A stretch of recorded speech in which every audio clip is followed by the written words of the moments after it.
Britt, what are the pros and cons of owning Westfield stores opposed to boutique stores? Well, I'm glad you asked because we have 2 Westfield stores and then we have 3 boutique stores in a street. I'll tell you some of the differences. The one obvious perk to the Westfield stores or any shopping centre is the foot traffic exposure. You're going to have people walking past your store discovering you for the first time, and I think that's one of the biggest perks of being in a shopping centre. But in the same kind of realm, it can be a bad thing as well being in a shopping centre because you're one of 1,000 other stores in the same spot, so you can almost get a little bit lost, if I'm being honest. Another major difference is the cost in rent. Westfield's, no offense, love you guys, but Westfield rent in comparison to having a store out on a street that's owned by an independent landlord, it's night and day. Because you're in a centre and you're getting all that foot traffic,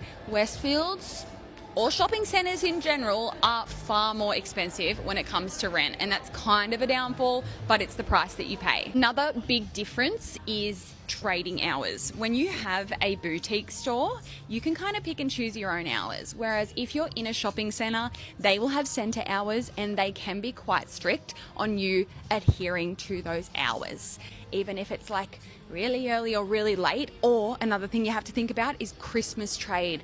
A lot of shopping centres do late night trade, and that's going to cost you more to have staff on later into the evening throughout the Chrissy period.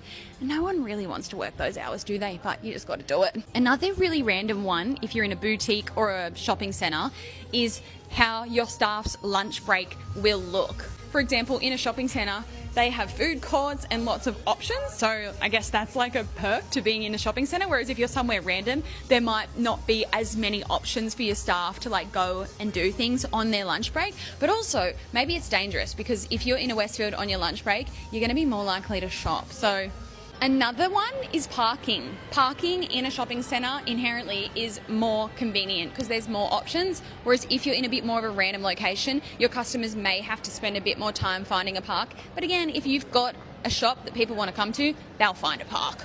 All in all, both options have their perks and their downfalls, and I kind of like that we have a mix of both. Do I have a favourite?